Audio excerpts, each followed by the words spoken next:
I don't have a choice at this point here on our own to change that. Value, market value is about probably the best way that we have come up with right now. There might be others, but that's the one we have to follow now.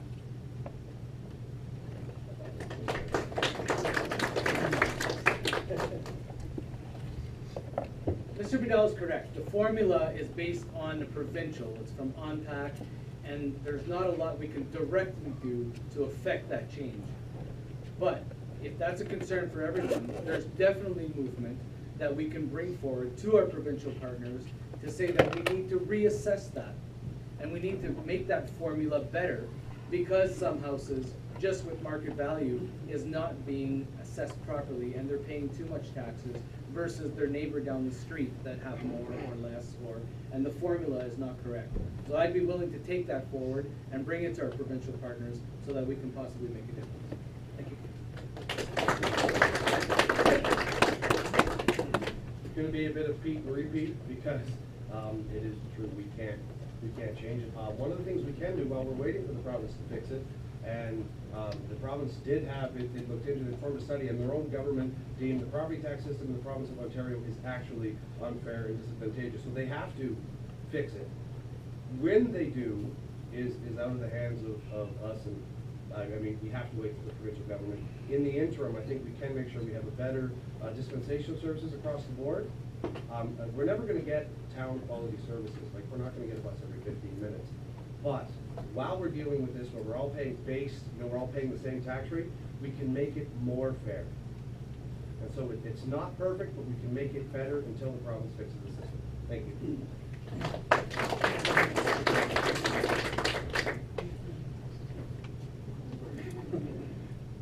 There's many aspects to this. I'm trying to locate this area in particular, but I think it's on the other side of Hopi. Just for the audience, this happens to be Ward 7, not Ward 6. Nevertheless, if you don't have water and sewer, you don't pay water and sewer fees. So that is representative to the services you do get.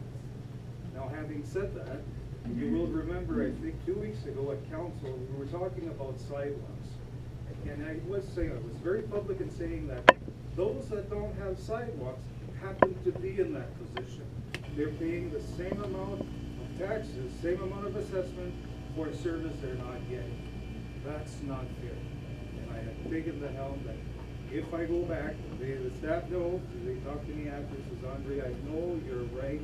It's area rating. It needs to be area rated that way. If you don't have it, you don't pay it. But the water and sewer happens to be on it.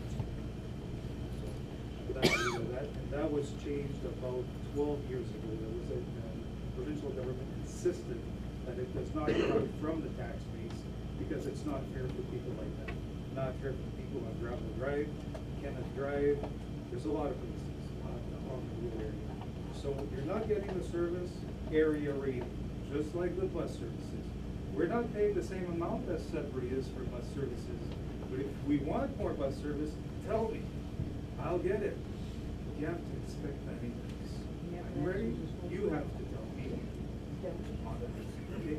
Area rating, I don't know. That's there.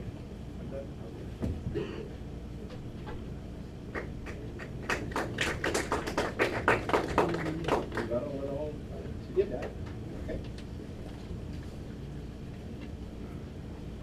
Where has this guy been? If you want better bus services, tell me. I've done about 2,000 homes in this ward.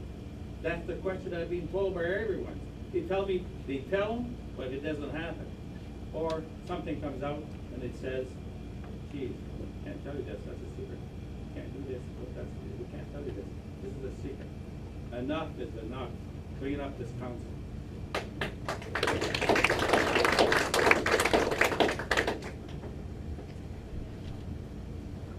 Although we, you say we don't pay for services, but my home in my ward, I pay just as much as in New Sudbury, and they have all the services, but I don't.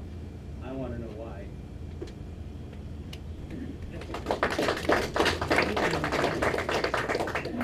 You use just my example, so I'll just sit.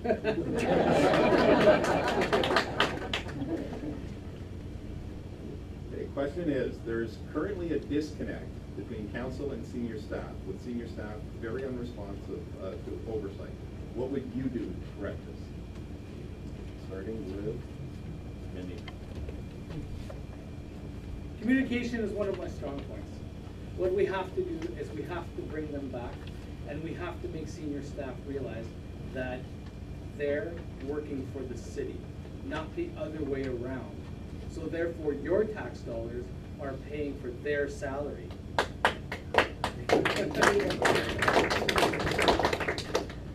I get a lot of people that tell me that's what we need. And if we start working with them and reminding them of that, and if they don't want to work with us, there's always an ultimatum, but I don't want to go that route. I want to be there with the people. I want to work with them so that your services and everything else you have is better. Thank you.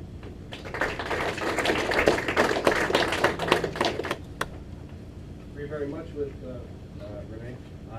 It's like I said earlier, with the staff management relations problem we have at Tom Daly Square, we need restructuring.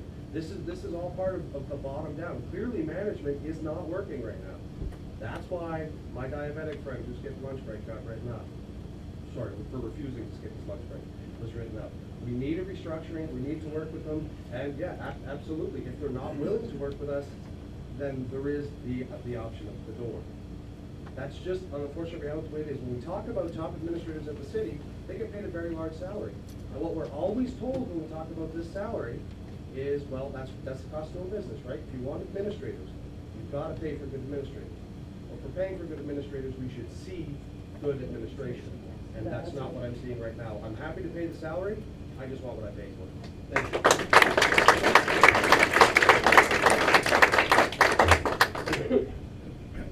I cannot disagree with that. We do know, but to be fair, we do have some staff that are good. They're trying their best for the public good. They try to work with, they do work with us. But it's the ones that don't. It's the ones that have an axe to grind because of something. I am aware of this, I think you all are, and that is the answer. It is a restructuring. We don't want to talk about that before an election, but I'm pretty sure after this happens, there's going to be some redistribution at city council, at our staff level. And I know of the 3 departments that need to be shaken up well. Like, it doesn't make any sense to have a person like us call for a garbage bag pickup that logic didn't prevail. It's a pile of shredded paper. Oh, but because it wasn't with the blue box, into the blue box, you don't pick it up. Hey, I'm not gonna be dealing with people like that anymore. And I know you're all fed up, just like us, and I said it right at council, I'm not dealing with this department anymore. You know what that means? I'm not dealing with that person anymore. So we do have a restructuring that needs to happen.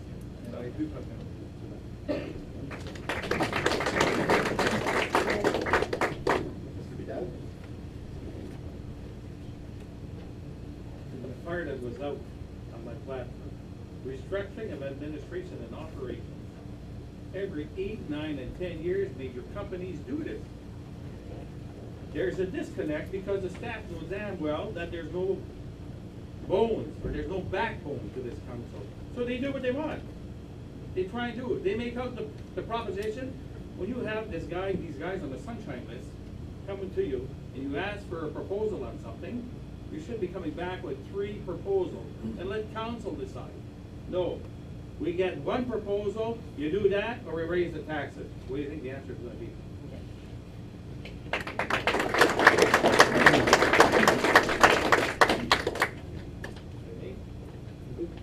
Kevin? Andre?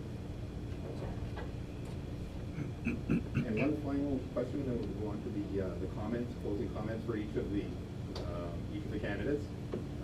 And I'm going to try to figure out a way to word this in a fair manner. The HCI funds have obviously been a hot topic of conversation. The question was directed specifically for Mr. Reba, but we'll open it up to everybody. In terms of whether or not the HCI fund should exist, and also the effective use and And, Mr. Rita, the person had asked specifically in terms of the distribution of it, the certain groups getting a larger percentage. So I'll let you discuss that in terms of what's there. Okay? So I'll let, actually, Andre have the floor first on this one. Okay, thank you for the question. I don't really understand what it means by one group is getting more than anybody else. I don't really know.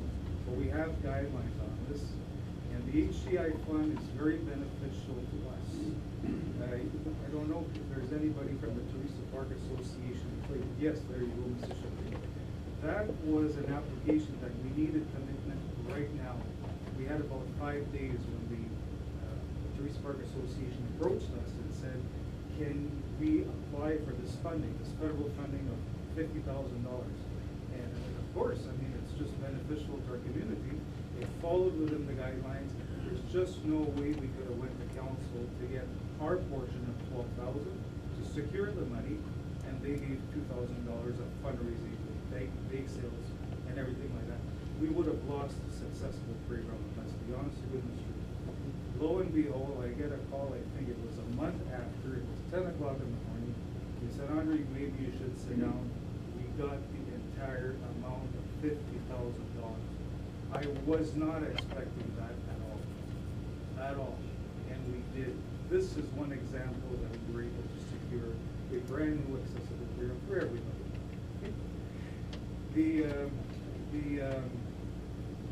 I presently, the skateboard park was an issue that I have received, well, about 5 years now, and I've been working on that every year, putting dollars aside to have that done. It just so happens it costs $100,000, but that's what we've estimated. But the price came back, the actual price came back at $98,000. That's all for the teenagers. It's not my fault if that's the way it happened. You know, it's still beneficial stuff. You can't just stop that. You know, you stop it 1 year, you're gonna pay even more. You know, but we've been working on that.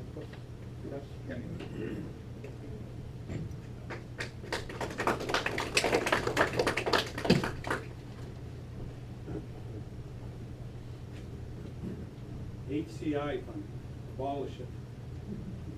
Right now, it's a waste of money. If these organizations have these projects, there's no council in his right mind that would refuse one of these projects. But at least the whole council will be voting on it and will be able to react to them, not one member. Valley East Days, great organization. I was never so insulted in my life. When I put out a pamphlet in the mail, paid by my pocket, cost me $1,870. And I opened up the pamphlet of the Valley East Days, which this person put $3,000 of the HCI fund to it, and on the centerfold is pictures there. Who paid for that? Was it the $3,000? You're gonna have a hard time to convince me that that's not what happened. I don't believe in HCI fund. I believe in other formulas going directly to an honest council.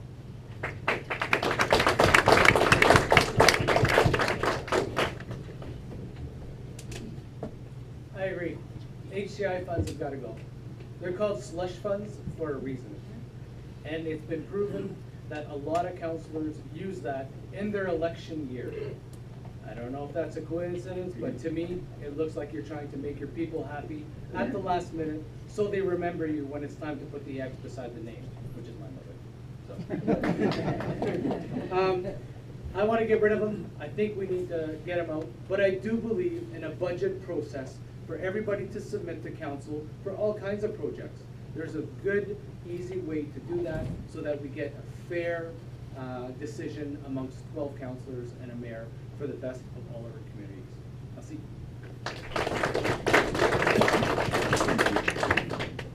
I find myself halfway between Andre and the two gentlemen down the end. Clearly, the HCI doesn't work and people don't like it. But there are programs, just like the HCI, except, right, so it's divided out by wards, except the wards have community meetings like this where they decide how they spend their money. These programs are working in Sault Ste. Marie right now, and they do work. My position is we should try to fix the HCI first.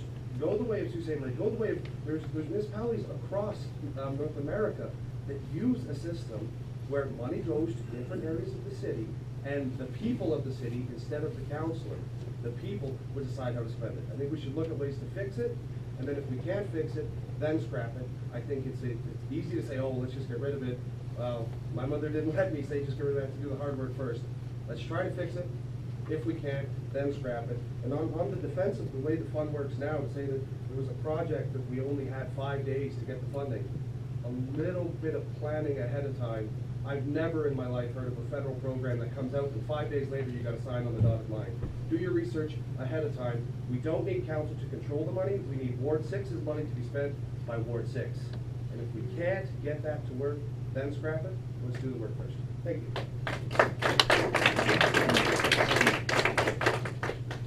Okay, to start with this 5 days notice is when I got the ask from the association. And I said, well, hey, we only have 5 days left to put our names in there. What else can we do? We just don't have time to go to council. I didn't orchestrate it that way. They did. They called the staff and well, Councilor Rebeck can help. And I helped the community and we got it. So that's the facts. And as far as the $100,000 for the skate park, I wasn't alone in this. The Community Action Network, which is represented, Mr. Sheppy knows about that, and others, that is represented by about anywhere from about 5 people on a steady basis. They were fully on board. They have supported it. They're part of these dollars too. So they did support it, do continue. They worked for it. They worked for us on that. So we did do some public consultation. And of course, the children as well. And the $3,000 for the Valley's Days, I thought of that too. If I go through HCI fund, it's going to look bad. So I didn't do it that way. I went right to council and I said, we'll make it on behalf of members of council. Not so, Mr. Hold on, let me finish here. On behalf of members of Try council. another one. Well, it's true. Did you have the report? I did do it on behalf of council. And the advertising on the diamond was members of council. It's true. And I told them, because you don't want to go over budget, was going to take it out of Ward 6. And the picture that I had there was to invite people. It said, in that, hey, hold on. It's no worse than Franche Vigneault or Claude Gravel. And I did make sure that the guidelines were found, and they said if it has to do with the ward issues, it's fine. So that didn't cost me $1,000. As a matter of fact, I never even had a bill for that. So I don't think we're going to get one.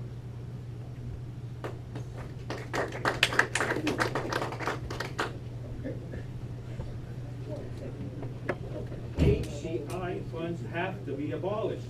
They're anti-democratic. If I was to get $50,000 like he got to run my campaign, he wouldn't be sitting here tonight.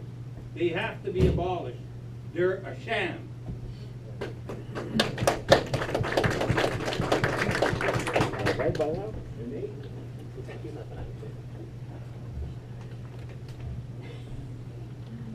Just because I brought it up about the 5 days, and I know it's 5 days from when you were asked, the federal government's got a program going around that's offering municipalities $50 grand to build a park. Why did somebody have to tell you that the program was offered? Like, why didn't you know that? They don't release programs and hide them. Why aren't you working with our provincial partners? And on the, well, you know, Claude Gravel and Franche Vigneault, they do, and they do, it's true, they promote community events, and they do it with their face on it. They don't do it 6 weeks before an election. Thank you.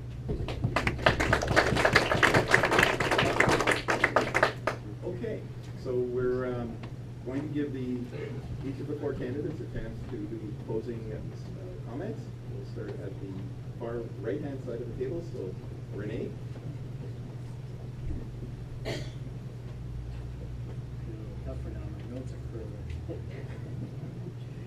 Alors, comme fermeture, j'aimerais remercier le modérateur du débat, M. Randy Pascal, les autres candidats, mais surtout vous, les gens du quartier 6, parce que sans vous et sans vos questions, le débat n'aurait pas été vu. Thanks to all the residents from Ward 6 who are here tonight, because without you here and your questions, this debate wouldn't have been taking place. The reason you should vote for me is because I'm a dynamic individual who is ready to bring back integrity, accountability to council. To prove this, one of my first priorities will be to reinstate the Ombudsman of Ontario.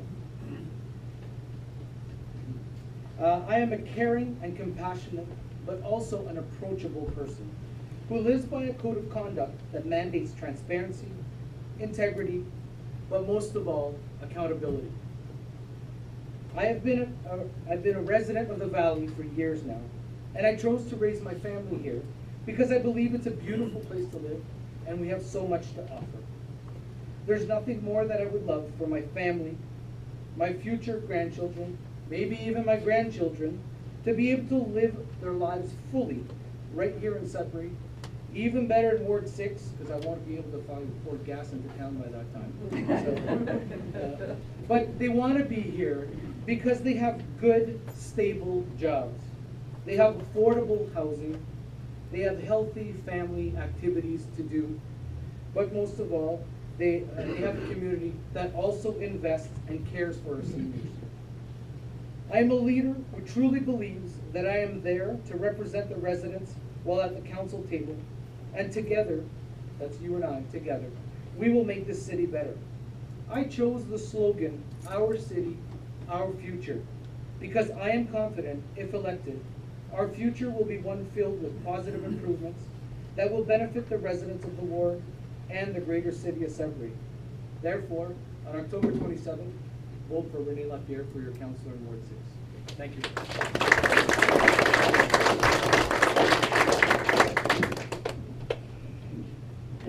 Thank you very much. Thank you for coming tonight and participating.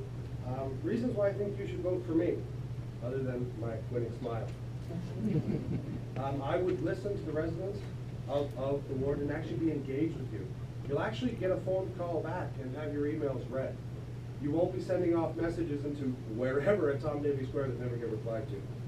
I think when there's a clear and obvious majority of opinion in the ward, I don't think a councillor has the right to overlook that. As I said earlier, it's good for councillors to come forward with their opinions and promote them. But when there's a clear majority view in the ward, that is how you should vote at council. The fact that everyone in this city, including in this ward, was livid when Andre Marin was sent packing and LAS was brought in, and we're over a year now, nothing's been done, that's unacceptable to me. As your councillor, when you speak loudly and clearly, I will listen, because I will work for you. I think we need a strong voice for the outlying communities. It's not just us, Rayside Balfour, the old Walden Township. We've been set aside. And we need to work with each other, and it's little things, like reminding town that we're still here, that this metrocentristic attitude does exist, and it's a problem in the province, but we can work together to fix it. Not just remain quiet all year and then make sure you vote the right way to promote yourself. I think our council's broken, and like a broken computer. You know when you're trying to work on it, it's one of those funky things, you turn it off, you turn it back on. I think we need to hit the reset button, reset our council, send some new faces to work for the people. Thank you very much.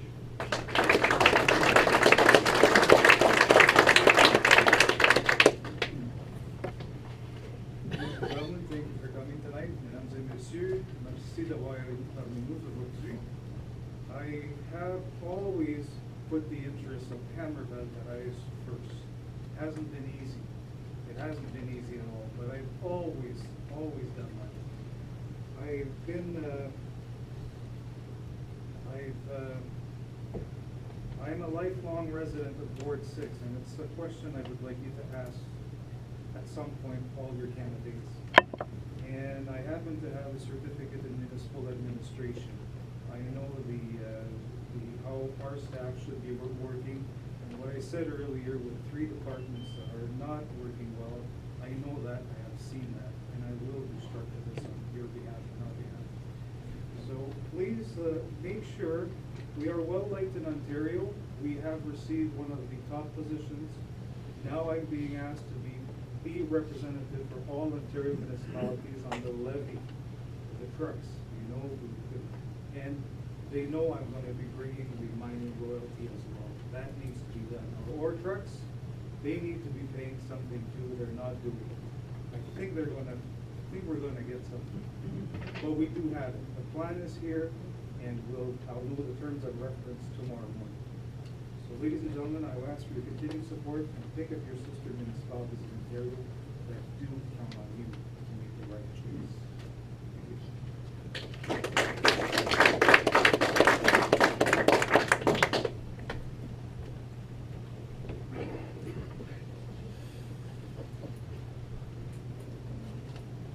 I believe the citizens of my ward will elect me.